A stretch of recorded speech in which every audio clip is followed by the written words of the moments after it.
you can't have we're a town council up here, let's say, of the three, like the township committee, and we're going to talk about how we're going to negotiate with a contractor, the guy that's selling us road salt. And we're saying, well, we're going to give him so many dollars a ton, and he's going to want this number of dollars per ton, and we'll go up this high, but we won't go any higher. He can't. If we have this conversation in public, the contractors, we sit right in the audience, they'll know our strategy. We have to be able to, as a town council, we have to be able to caucus and kind of strategize as to how we're going to deal with this litigant or this contractor. So those are reasons for executive sessions, but that's what's commonly abused in a lot of towns, is they go into executive session for reasons that they're not entitled to go into them. And once they go into them, they don't keep reasonably comprehensible minutes of it. So you'll have a 2-hour meeting boiled down to 3 lines on a piece of paper, and they call this reasonably comprehensible minutes. Or what they do is they don't give you access to the meeting minutes, even 6 months, 8 months, 10 months after the meeting. They just don't. They say, well, we haven't got around to approving them yet. We're not going to give them to you. The biggest problem with the Open Public Meetings Act is that there is no fee shifting provision. And that's my view, is that there is no attorney fee provision where if you were successful in litigating against the town for blatantly violating the Open Public Meetings Act, even if you get the judge to say, you're right, Maureen, you're right, the town's totally wrong, oh, by the way, I'm sorry that it cost you $5,000 to bring this lawsuit, you're not getting a nickel of it back, the town, they pay their legal expenses, you pay yours. That's the reason why there's so much. It's the same thing with Oprah. Before there was a fee shifting provision, the clerks would abuse the requesters with not getting back to them, or their towns. I shouldn't really lay that on the clerks. The town fathers would say, you know, don't give these people these records, because there's nothing they can really do about it, because they can't afford to take us to court. Yeah. But since we have a fee shifting provision in Oprah, now that's changed. The towns are saying, well, we got to deal with this, because we're going to get sued, we're going to lose, and we're going to pay our attorney's fees. It's going to be in the paper, and it's going to make us look bad. They're still operating under the pre-Oprah days in that mode of just, let's not do what we're supposed to do, because they realize that it's difficult, if not, it's very difficult to expect a member of the public to spend thousands of dollars out of their own pocket in order to make sure their town or their school board is keeping their meeting minutes right, or advertising their meetings correctly. So until there's a fee shifting provision in OPMA, the Open Public Meetings Act, where the attorney fees get paid by the losing municipality or the losing government agency, it's going to be dicey. It's going to be hard. So, but can I then go in with Oprah and say that those are records that should be there, the minutes? Well, that's a hybrid case. Well, there's two ways I deal with that issue. The first way is, I try to find hybrid Oprah OPMA cases. So the situation you're talking about, if minutes are being created, but you're not being allowed access to them, I'll go into court and I'll say, look, Judge, number one, under the Open Public Meetings Act, they're supposed to have created and approved those minutes within a certain period of time. Now, the rule in this county that Bob and I got established by Judge Lawson, and any Open Public Meetings Act case is going to go to Judge Lawson. The rule in this county is that minutes for any meeting, whether it's public or executive or whatever, have to be prepared and reviewed and should be approved by the governing body within 30 days after the meeting. Okay, not 6 months, not 8 months, none of that. 30 days. That includes the executive session minutes. Now, does that mean that you have access to the executive session minutes? Not necessarily, because that's what John was talking about, but there's exceptions. Now, the issue is, how long do those exceptions apply? They apply as long as the need for secrecy exists. So if there's contract negotiations, and they're holding meetings discussing the contract negotiations, they have to create the minutes, and the minutes have to be approved. Now, when you request them, if the contract negotiations are still ongoing, then the portion of the meeting that dealt with the contract negotiations should be redacted. It doesn't mean that you don't get the minutes. You still get the minutes. The minutes should say when the meeting started, who was there. Who was there is critical, because if they're as Bob knows, if they've got like the other side of the other side in the agreement there, that's not allowed. The whole idea of the confidentiality is that they can internally discuss the issues. not have some private negotiation. They're not supposed to have a private negotiation. That was the deputy versus Oh, yeah, we use that in Raspberry Park. Yes, which matured into Napoli versus Borough of Interlake. What you may want to clarify though is because they pulled the, well, we haven't memorialized the minutes yet, so therefore they're not available to the public, because they haven't been approved. But it's draft minutes. That's right, and that's why the sequence, what I was trying to get at, is there's supposed to be a sequence. Once there's a meeting, the minutes are supposed to be prepared. And then the minutes are supposed to be prepared and reviewed by the governing body and approved. And then over time, and there can be a breakdown at any point in that sequence. Maybe they don't draft the minutes. Maybe they draft the minutes, but they don't approve them. Maybe they approve them, but they continue to withhold them from the public. So there's a sequence to be followed. And since there's no fee shifting, frequently there isn't an enforcement action when that sequence isn't being followed. Now, from what you described, I don't know what's going wrong, frankly. I don't know if folks are not drafting the minutes, or if they're drafting the minutes but not approving the minutes. But the point is, in an open public meetings action, we would say, look, Judge, there's a proper sequence. And the sequence is within 30 days, the minutes have to be drafted and reviewed by the governing body. And if they're sufficient, then they're approved. And then over time, the confidentiality of the minutes would erode away as litigations are resolved, as contractual negotiations are concluded. You would then get to see what was said. So the confidentiality does erode. Yes, sir. What about a board that meets only once a month? Like if we met on the third Tuesday of, just say September, and we approved the minutes of the meeting on the third week of October, because the board only meets once a month, how much time right after that would be sufficient? We go over the 30-day mark every month, absolutely. It's hard to say. It depends. It depends on the unique circumstances. The courts have made it pretty clear that it depends on the circumstances of the particular body, how often they meet, things like that. But also, there's no rule that says that they have to be approved. The approval of the minutes, in my mind, has nothing to do with their public availability. The approval of the minutes, when the council sits there and says, yep, we approve those minutes. All that means is that they're approving it. What is said in those minutes is actually what happened. There's no reason they can't be released prior to that. And in a case of the municipalities, like with open public meetings, or the public meetings, even the Clerks Association's documents say, their directives say that you should release the minutes to the public as soon as they're prepared. Just mark them draft. As long as they're marked draft, that way everybody knows, well, they could change once they're approved, because Councilman so-and-so might say, I didn't say that. So as long as you are, so the same thing with the executive session minutes. Now, in the case of in Monmouth County, I believe Judge Lawson's rule was the meeting minutes have to be released within 30 days or prior to the next meeting. That obviates the ability of the town council. You can never approve the minutes if you have to give them to people in draft form prior to the next meeting. And since you can't approve minutes except at a meeting, there's no way that in other words, your reasoning, the reason for keeping the minutes secret until they're approved is undermined by Judge Lawson's decision. So essentially, and it makes sense, the purpose of the meeting minutes is just to let people know what's going on. If the minute, as long as the public knows that those minutes might change, there's still a record of what occurred at that meeting. Now, I want to throw this one caveat before I forget, caveat. Do not ever go to the Government Records Council because there's meeting minutes. Let's say that you have meeting minutes that are 8 months ago and they're still not available, and you make an open request for the meeting minutes, they don't give them to you. Do not go to the Government Records Council. The Government Records Council will hold that unapproved meeting minutes are advisory, consultative, and deliberative, and therefore do not have to be released. I've gone to the Government Records Council during their public meeting and said to them, look, can you at least tell people that maybe they have a right under the OPMA for those meeting minutes, even if you don't have it under Oprah? No, but they'll just tell you, you lose. And they'll cite this case, Lower Alloways Creek Township. So if you do have a meeting minute, an unapproved meeting minute issue, and then you want to litigate it through the Superior Court, because they have the jurisdiction to handle both the OPMA violation and the Oprah violation.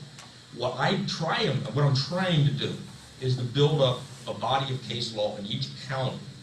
Now, you have that already in Monmouth. So if you live in Monmouth County, the Judge Lawson has already held this, both in Napoli and in Paff versus Keyboard.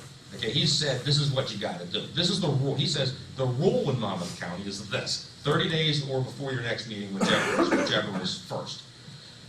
All you really have to do is, this is what I would do, is go to, let's say that you live in a town that's not Keyport or Interlaken. Say, in these two cases, Judge Lawson held this, that this is the rule. It's likely that if I were to hire a lawyer and sue you, and since you're in Monmouth County and Judge Lawson's still the assignment judge here, he's going to find that you are subject to the same rule. So why don't we save ourselves all the trouble of this lawsuit, and would you just pass a resolution, would you just agree that you have to have these draft minutes available to the public within 30 days? Now the case law, whether it's 30 days, whether it's 2 weeks, whatever it is, the case law does clearly say that the time period within which they have to produce those minutes has to be known and predictable. The public has to know. So this way, when the time period, whatever it is established, that the public is able to say, okay, this is when these meeting minutes are due. I can go tomorrow and get them because that's the deadline. So it's not an unfair question for you to go up to your town council or your school board and say, look, I'm reading in this case here. I'd like to know, would you tell me as a general rule when your meeting minutes, your executive and your public meeting minutes, your redacted executive session meeting minutes in draft form and your public meeting minutes in draft form, when I can get those prior to the next meeting? What is the date by which they will be prepared? What is your general policy? Because I want to read those minutes prior to your next meeting so that I can come in here and remark and make questions and everything else and cogent comments on whatever it is that is in those minutes. And I don't know that, and that deprives me from doing that. It can make me wait until after the meeting before I'm able to do that. So when is it? And they have to tell you. They don't have to tell you, but they'd be wrong. And if your governing body is meeting like quarterly or not every 30 days, I mean, there's no judge is going to say, okay, it's been 30 days. It's usually the sooner of 30 days or your next regularly scheduled meeting. So as long as you're having regularly scheduled meetings, that's what sets the expectation. And John touched on another point, which is very important, which is that in New Jersey, for Oprah cases, you can take your case to the Government Records Council or to the Superior Court. So what's happening is you have these two different bodies that at the same time are developing sometimes inconsistent legal rules. So there's some cases that I would lose in the GRC that I win in court, and there's other cases that I win in the GRC that I would lose in court. So whenever you've got an Oprah issue and you want it enforced, it's always very important to talk to someone, me, John, whatever, talk to someone who's played in both arenas, because there's I'll give you an example. I took a case to court, Superior Court in Union County, that I lose in the GRC. I'm dead in the GRC because the GRC has said, well, look, when you request emails, you have to do these three things. You have to identify the sender or the recipient, you have to identify a date range, and you have to identify a subject matter. And the first two parts of that test I'm fine with. The third part of the test is crazy. Because, how am I, if I'm asking for emails, how am I supposed to know what the subject matter is if I don't know what the emails are? So we had a client who said, I want all the emails to or from this email address for these 2 days. And she didn't include a subject. And we go to court, and Union County is citing the GRC cases saying, if you don't identify a subject, you lose. The court ignored that. The court's allowed to ignore that. The court doesn't have to give any deference to the GRC cases.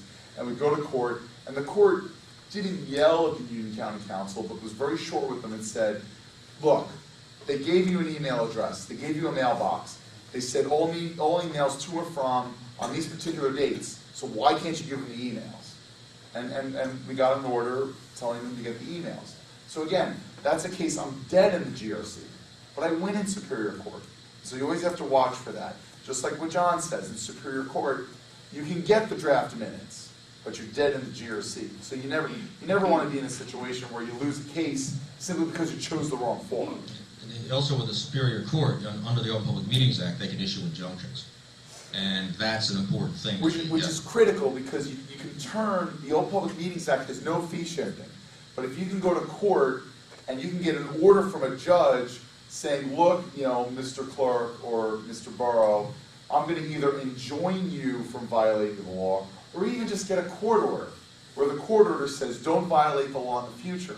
Because if that town violates the law in the future, then instead of bringing a whole new action under the Open Public Records Act, you can bring a motion to enforce litigants' rights, which has a fee-shifting provision.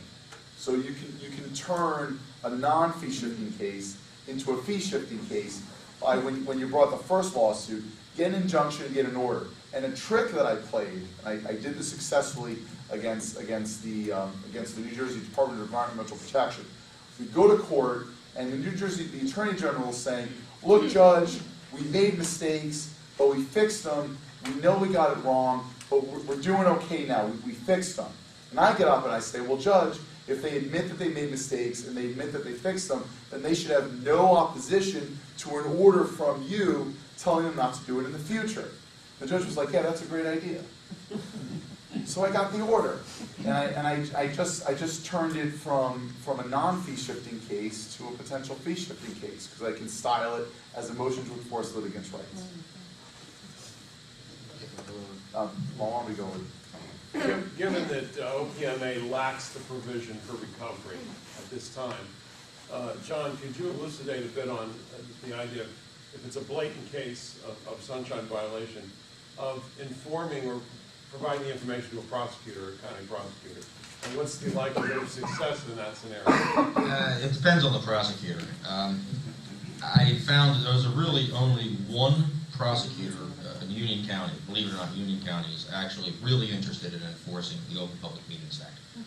Burlington County, I brought them kicking and screaming into it because I showed so many violations that finally they sent a letter to all the municipalities saying, look, we're supposed to be taking this Open Public Meetings Act seriously here. Okay, so would you guys please, at your first available opportunity, would you guys please start obeying the law, essentially. But generally, the Open Public Meetings Act is two ways to enforce. One is through civil actions that you can't recover your attorney's fees. Those are actions to usually enjoin the defendant from violating the law again. The second thing is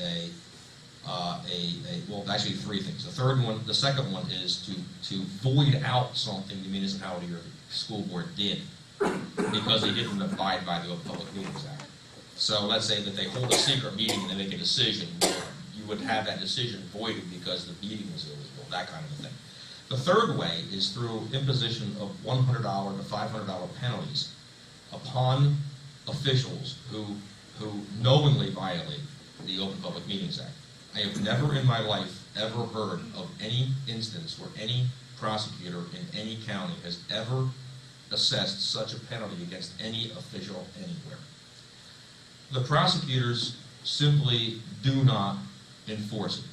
They will sometimes, if they feel like it, and Union County usually feels like it, they'll write a letter to the attorney for the town saying, look, we have this complaint here, and unless you want to get fined, you really ought to do it this way. You might get them to do that. But essentially, I write to prosecutors with violations mainly to evidence and to show evidence of the fact that the prosecutors are not responsive to such. In other words, I want to be able to demonstrate that the system does not work as advertised. You write a letter to the prosecutor and nothing happens. So I have like Middlesex prosecutor, for instance, is absolutely, they've said that, this, we just don't have the resources to handle this. This isn't on our radar screen. We don't find this to be an important use of our time to enforce the Open Public Meetings Act. So don't send us anything. Monmouth County prosecutor has taken a similar stance. They don't really, I've never seen an instance where the Monmouth County prosecutor has ever enforced the Open Public Meetings Act or even taken seriously a complaint that the Open Public Meetings Act has been violated. Now sometimes the public officials, well, I've had times where I'm able to say, well, if you don't do this, I'm going to report you to the prosecutors. And the public officials naively don't understand that there's no enforcement. So sometimes they're afraid of a fictitious enforcement action, and they'll actually comply out of fear that the prosecutor will do something. But that's really that. So essentially, there is no prosecutorial enforcement, or the Attorney General and prosecutors, they don't enforce. the only way that citizens are going to enforce it is by either paying a lot of money to hire an attorney to bring the case, or to do it themselves, which I can do, and you all can do that too. You might not think you can, but it's not rocket science. I mean, it's filing a lawsuit, there's a book of rules, and it's like making a fairly complex recipe. I mean, you can do it, you just have to follow the instructions. But most people aren't going to enforce the Open Public Meetings Act, because they just aren't going to spend the money to do it. So the problem is that there really is no enforcement. And the Open Public Meetings Act, suffice it to say that if anybody's going to enforce it, it's people like us. We're going to enforce it. There is no grown-up out there in some office in Trenton or something that's going to say, oh, you violated the Open Public Meetings Act, but we're going to take care of that. It just doesn't happen. There's nobody that does that. So. But speak to the New Jersey Foundation for Open Government and the... Oh, yeah, well, of course, us, Well, I mean, the Foundation for Open Government and the Libertarian Party and the ACLU, I mean, there are groups out there of private individuals or private groups that will assist you with, to the extent that time allows. But I mean, what I'm saying is there's no government agency that's going to enforce the Open Public Meetings Act. I have a question for all three of you. First, Michael, on data, when you have volumes of data that you need, can you specify the medium in which you receive it? Well, yes. When I make my request, I ask for the data in the format that they're keeping. That's what the law provides for. So if they're keeping it in electronic format, I can ask for it in electronic format, and that's what I do. Years ago, when I first started doing this, before I really knew John very well, I went and asked for a copy of all the purchase orders. Well, you can imagine how difficult it is to make sense of a pile of paper that's 5 or 6 feet high. It's just not workable. And when John explained to me that I could ask for the data in electronic format, either on CD or emailed to me, these days I ask for an email because I don't want to pay for the CD, but it's also just quicker. Now I have the ability to take that data, suck it into a database, sort it, filter it, search through it, total it, subtotal it, export it to Excel, make graphs, whatever I want to do. So it becomes easier to get a handle on it. And only recently I just learned to ask for some additional fields that I never used to ask for.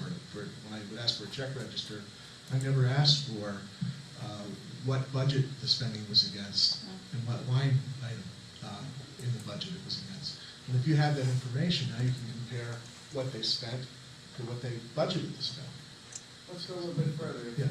If the requester says that he wants a database of say, the tax rolls, sometimes it takes 5, 10, 12 days, depending on the municipality. Very difficult to work with because you have to change the disk. Would you offer, in today's technology, to provide a USB device, a simple hard drive? And you know and I know it's much, much quicker, much easier, less onerous on the municipality, and it's simple. Simple for the provider also, as well as the requester to put that database directly in. Right, and these days you can even ask for a hard drive. I mean, hard drives are not expensive anymore. I can buy a terabyte hard drive for $60. 2 terabyte for $99. So that's another option. But now for me, I use email because I own my own web server. And I have no limit on the size of the attachment they send me. So if I want to send me a 20 megabyte file, that's just peachy with me. It's going to come through.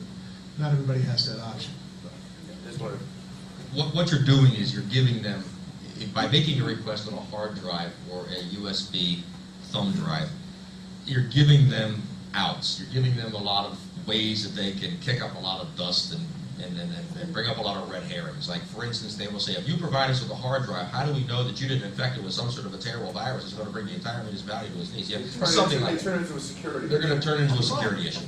So, but I mean, theoretically, though, you can say, and also the thing is going to be, we have no idea here. I mean, we've had computers in this office for 20 years, but we have no idea how to actually get this thing into a USB port. We'd have to hire an internet guy, to come in here. So they'll say that they don't have the experience in their office to do it. I mean, I'm using worst possible case scenario, but that we need to hire a guy. But they could say, you could say to them, I want this on a hard drive. They'll say, okay, we're going to go out and buy a hard drive. We're going to have to pay a guy to open up our computers and plug it in somehow and do it. and it's going to cost you X number of dollars. And what they can do is they will have to furnish you the information. They have to honor your request and provide it in the document, in the format that you want, in the medium that you want. But they're able to say to you that you're going to have to pay the extraordinary or the special service charges that it's going to cost them, out of pocket. And usually the stuff that municipalities and school boards buy usually isn't a bargain. So expect to get a big bill for it. That's the best that I can tell you. So yeah, I think you're within your rights, but you're going to give them, if they're predisposed not to give you the information or be as difficult as they possibly can, they're going to come up with those types of ways of making it difficult. But you shouldn't assume that that's always the case. Yeah. Sometimes you get denied simply because they really don't know how to do it. And I can give you a recent example. Where I asked for a check register from 2 different townships in the same county. The one records custodian immediately emailed me everything I needed. The other one said, I don't know how to do this. And I said, well, that's okay. I have a video on the New Jersey FOG website that shows you how to do this painlessly. And so I sent them to the New Jersey FOG website. They watched the video. They emailed me back and said, thank you, that was so helpful. We gave it to everybody in the department, and here's your records. So sometimes it's just, you just need to educate them. Just for the record, I have good experience with the municipalities too, okay? But I always go with the worst possible case scenario because it's a lot of times I have not good experiences with them. So just to set the record straight. Well, that is the point that I was going to try to make, is that it's not always that someone's trying to be obstructionist. We do actually have real limitations on our ability to provide some of these things. You know, we're cutting our budgets, we're reducing headcount, we're asking people to do more work than they did before. And so understanding what you've gone through and that people have tried to block with your requests and that your experience, you have had a negative experience, I think to be fair, we have to submit also, it is the case that sometimes people's thumb drives can be affected without their knowledge, right? And that can be devastating if you're plugged into a municipal computer. When we don't have people on staff, we don't have our own IT department, and then, that someone could be out of commission for an entire day. So I just want to, speak for the municipality and say that it's not always someone trying to obstruct what you're trying to do. Sometimes it's truly just a resource issue or, a fear. To that point, one of the things that I say very often to a records custodian when I am having this battle, because sometimes they'll say to me, we don't have the time to fulfill these requests. And I'm sympathetic to that, because if you're a small township and you're trying to get things done, and someone's making a request for a lot of records, it can be a bit of a burden. But what I usually say to them is, look, the best way to deal with this is take your most frequently requested information and put it online. Let people download it directly so they don't have to make an open request again. And I don't think that enough townships or government bodies are really taking advantage of the technology that exists. One of the things that I do, I have a website called watchdogtools.com, where you can download my check register database for free, and you can download data sets that I have collected from various organizations, again, for free, and you can search through that information. I would love to see when instead of me doing this, the townships or the government themselves was doing it. Sir, you've had a question for a while. Oh, yeah. I was going to ask, in reference to requesting files, can you specify the format of the file? Not all of us have servers or whatnot, like, with the limited or ASCII or something, and do they have to do that? They have to try to convert it. I mean, I don't put them through it. I ask for it. I can read anything that they send me. They send me an ASCII file, I can read it. They want to send me an Excel file, they can read it. I usually say, I want it in whatever format you keep it in. If it is in some proprietary format that nothing can read, that anybody's going, I want it converted to ASCII, Excel, or some other format that is typically and generally available to consumers who have computers. You do have to be careful that you don't leave the door too wide open, because, if you say to them, well, I'll accept PDF. Use the mic. Yeah, don't leave the door too wide open. If you say to them, I'll accept PDF, you might get a PDF that's a scanned image PDF, which means that nothing in it is text. You can't take the numbers and put them in a spreadsheet. Someone have to retype them to use it. I will tell a records custodian about the video on the NJFOG website, which shows them how to take any report that they would print and print it to a PDF. And that's acceptable as long as it's machine readable. But if it's an image, and I'll tell them specifically in my open request, I do not want an image file, because I don't. It's the same as paper. Yeah, it's the same as paper, and it's useless. I just wanted to ask you about that, the flash stick. Can they actually, if they're downloading onto the stick, why would they have to worry about a virus? It's only if you're uploading to the stick, right? Well, I mean, if I provide them the stick, I Yeah. could have adulterated the stick in some way. It's possible. But I mean, if they're only downloading onto it, why would something come into their computer, right? It's possible, an infection's possible. I guess it's always Not very possible. likely, but it's, it's. But I mean, you could say, please go down to Staples, buy the thing, Yeah, and exactly. get one in a sealed container and buy it and put it in and give it to them. So I mean, they could, you know. There is a possibility that they could have a .exe file on there that could initiate as soon as it's plugged into the computer. And I worked 30 years with computers, so that's possible. So you could infect the computer that way. And to be fair, I'm a computer professional also. I mean, they could already have an infection that Right. is looking for something, that's on this stick. So, yeah, it's possible. Yeah, it's possible. Or they could review one. That- They that's could wrong. send one back with their file. My next question is for John. John, this 1975 OPMA law, we know it's a little dusty and a little stale, and there's been discussions with Weinberg, Senator Weinberg, where it's gonna be, before the Assembly at one point, before the Senate at one point. Where are we at? What's the roadblock on this, in your view? I don't know if Senator Weinberg has an actual commitment to have this thing heard before a Senate or Assembly committee. I don't know, I think that there's opposition to the idea of an enhanced Open Public Meetings Act by some officials. I mean, there is opposition to it. There was opposition to Oprah. I think they're afraid of actually opening up government too much. I think that, I don't know what Weinberg knows as far as when this thing is going to be, or if it's going to be before a committee. I think that what is important, though, and the only, regardless of what she knows or what's really going to happen, if it's already in the cards, is to find out, to get people to ask her, or ask their local senators and their assembly people to co-sponsor these bills. That I don't, unfortunately, I wish I had, I don't have the numbers of them. I could probably get them. But to ask them to co-sponsor these bills and to advocate for their passage, or at least to have a hearing. Especially if, I think that probably this would be a good project for NJFOG, would be to actually start getting people to make these requests, particularly in the districts from which the chairs and the members of the committees that will be hearing, which will probably be the state government committees in both houses, to have their chairs actually pressured by their constituents to co-sponsor these bills, and to call them up for a hearing so they can be discussed. The vast majority of bills that are introduced in the Senate and the Assembly never even get a committee hearing. They're never heard, they just die after the 2-year cycle. If you can speak to what just went on with cost of copies and how critical that was, and groups like ours and just people started calling. I mean, I myself just called that day when I found out from NJFOG that they were going to be voting on a Monday for the cost of copies. I started calling my representatives.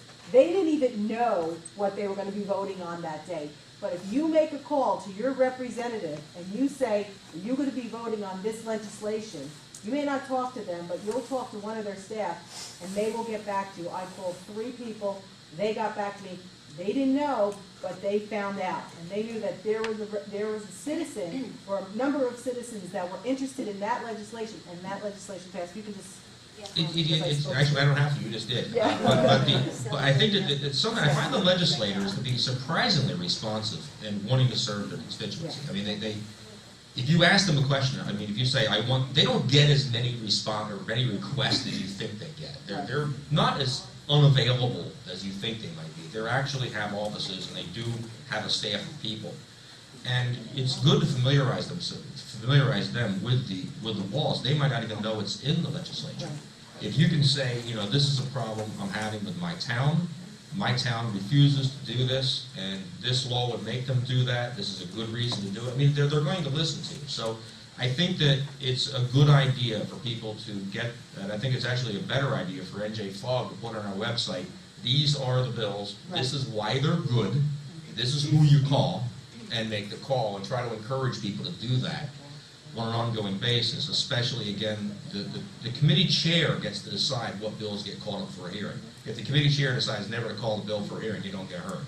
So to find the districts where the committee, maybe your legislator is a chair or a vice chair of the committee, the very committee that will be in that, that's a very important ally to have. And I think that most of these bills too, like most of them are just, they're almost no-brainers. If they get to the committee level, it's going to be very difficult to say, well, why shouldn't we have, like the cost of copies. The previous bill was up to 75 cents a page for copies, and that's a lot of money. 75 cents a page, you get a 12-page document. 75 cents a page for the first 10 pages, 50 cents a page for the next 10 pages, and 25 cents a page for 21 and up. I mean, you're talking about a 12-page document, it's $8.50. And that is abusive, and it dissuades me from getting records, because I do this out of pocket, and I don't have, I mean, that $8.50, $8.50 6 times a month, that's like you're getting into cable TV money there, So you have to, so the nickel a copy was huge, and we're getting organized. It's another thing, is that we need to get on the NJFOG list, the email list, become a member. What happens is that you'll get on the email list, you'll get the emails. It'll say things like, call your senator, call your assemblyman, this bill is coming up and this is why we need to get the support.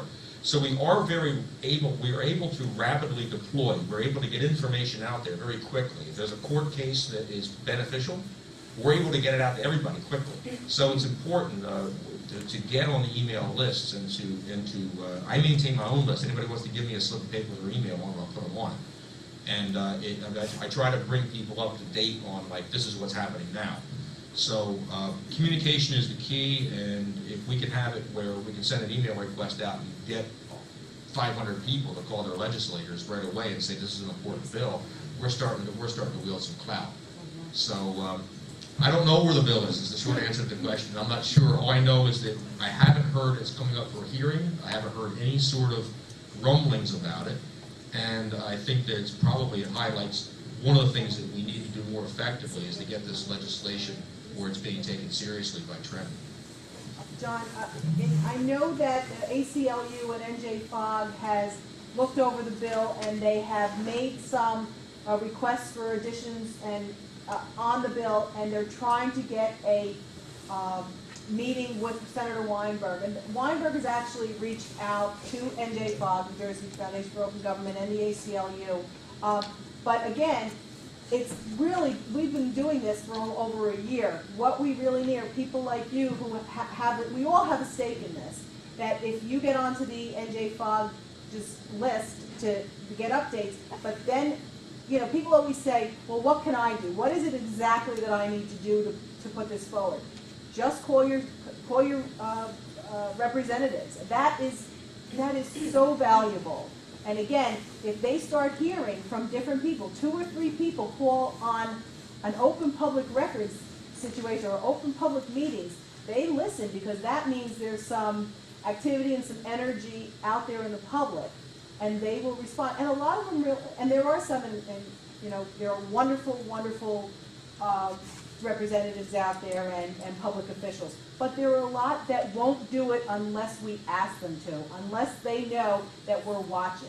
You don't, if it's under the radar, they don't mind keeping it there. But when it's over the radar, they... Talk about one of the specific things that this legislation will do is and the mayor mentioned before, that they put their agendas up ahead of the meetings. That's a big deal. I have had there's a lot of municipalities out there that don't post their agenda until the very minute of the meeting. In other words, when you walk into the meeting, they will have an agenda on the table then that will tell you, or they'll bring it in a few minutes later, that'll tell you what items they're going to discuss at that meeting. That's frustrating. Because the democracy works best if the public is educated. So let's say that, I'm not sure how soon Bradley Beach puts her agenda out. Let's say it's 3 days before, or 2 days before, or a week before. Yes. That's terrific, because you're able to, a member of the public can look at the agenda and say, wow, I'm interested in the resolution that they're going to pass. Let me read that resolution. And then a member of the public can then come up and you talk before the meeting to the mayor and council privately. They can call them up and say, I have some reservations about paragraph 3 in that resolution, and I think that maybe you should reword sentence 3 to say, you know, and this is the kind of valuable feedback when you have all these eyes and the whole town looking at this and trying to figure out. But some of these towns are downright abusive. They will not release that agenda until the minute of the meeting. They won't even release it to their own council people sometimes. And they definitely sometimes won't release it to the people in the political minority of the council, and they will, so the members of the public that are attending that meeting are supposed to look at this agenda for the first time immediately before the public session and develop a cogent comment regarding some detail and bring it to the public body, and they're not able to participate because people can't think that fast. They need to and that's really a shame. But what will happen is the Open Public Meetings Act, one of Weinberg's bills, will require that the agenda be posted a certain number of days prior, and they won't allow the late starters. Like sometimes, and I've seen where they'll just amend the agenda on the fly, right at the meeting, and they look at the audience and they say, who's out there? I'll say, okay, we want to bring this one today, or the rumor there's going to be a real controversial issue is going to be discussed at this meeting. So the political activists in the town bring the cavalry out, you know, and everybody's sitting in the seat. They'll just take it off the agenda. They won't discuss it. And then 3 weeks later, maybe have 80% of those people come because they all get worn out. And they finally wait till it comes down to a dwindling thing. They say, let's throw this hot item on the agenda and discuss it at this meeting so we can essentially avoid the public's ability to protest. And that is not government. That's nonsense. That's abuse is what that is. And that's one of the kinds of things that Weinberg's bill will address. And that's why, just for that, it's important to get this thing through. We had an example, and I'm sorry, but this is right on topic. In the agenda, it said MOU under resolution to be brought up. So I immediately said, well, what's this MOU? It's with the state of New Jersey. So I knew it must pertain to the budget, you know, because we got the special money in Asbury Park. So I wanted to get a copy of it to see what the city was going to have to agree to, preferably before they voted on it. And their explanation to me was, well, first you have to fill out the form. But they said you deliver the form that night. I said, well, then I won't know what's in the MOU in order to understand what you're doing. Yeah, but we don't want you to have the MOU yet until it's voted on and passed the resolution. Because it's advisory, consultative, and deliberative. It could change. So, Isn't that awful? Yeah, well, there has to be, that's abusive. And I don't really know what to do about that, because theoretically, I guess it is. Is it advisory, consultative, and deliberative? Right, the problem with this stuff is how do you enforce it? Like if something's on the agenda and they decide not to talk about it, you're supposed to put a gun to their head and say, look, you got to talk about it. You got to talk about it tonight, and you can't talk about it later.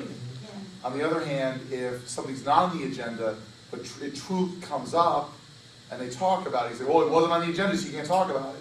What if a member of the public wants to talk about something that's not on the agenda? Well, I can't talk about it, it's not on the agenda.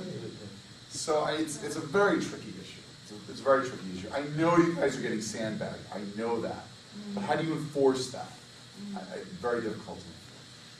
I have a question. Going back to the executive minutes that the sessions they go into, and of course, our people just pulled that last night, and their reason was that the state, and they're talking about a road construction, doesn't want it out of the bag yet. Now, is that reason for executive session if it's going to be a state, state road project? I couldn't believe I even heard that at the meeting. I mean, that could be that could be a legal reason masquerading as a bad one. I mean, they'll say something like, well, the state doesn't want us to talk about it. I mean, That's exactly what they said. But there may be contractual negotiations. There may be potential litigation. There may be some attorney-client privilege issues. But the problem is you're not getting a professional response. Well, there may be a good reason in there, but it's not being articulated properly, which leads to confusion and Now, this. my next question is, when they put these agendas up like on our website, and the minutes to the prior meeting, like October's, can you go up there and say during the November's meeting, I veto the minutes due to whatever reason? If you don't agree, you think that what they've written up is incorrect, can you, as a citizen, veto those meetings? No. You can protest, you can say, you can stand up and say anything you want. But you They don't, they can't can stop simply say, next. Okay, so, next. I mean, He must have been at one of our meetings. I mean, if you want it to be part of the record, write a letter to the clerk and say, you know, I want this to be made part of the record. And at many council meetings that I go to, there'll come a point where they just review correspondence. Right. Now, it may be, you know, if it's keyboard, it'll be, okay, you know, reviewed and filed, or, you know, whatever. Yep. But at least it's in the record. How specific do they have to be when they go into executive session? Well, that's a real good one. Now, the law says, it's NJSA 10:4-13, says that they have to give the general nature of the topic they're going to discuss. Now, I've argued that means, and there's a couple courts have held, that means that they have to give as much information about the topic they're going to discuss as possible. I know that sounds, general nature sounds like they should be able to say something like litigation. The question is, do they have to say, instead of just litigation, do they have to say Smith versus Township, docket number L317-99? I have had a court case, Judge Wow, in now is only an appellate division in Middlesex County, where the Bonneboro Township Board of Education said that he agreed with my argument was as follows. The word general, as in general nature of the topic, is vague, because it can mean different things. If you're going to discuss litigation, general could mean legal issues. General could mean litigation. General could be Paff versus, you know, whatever. It could be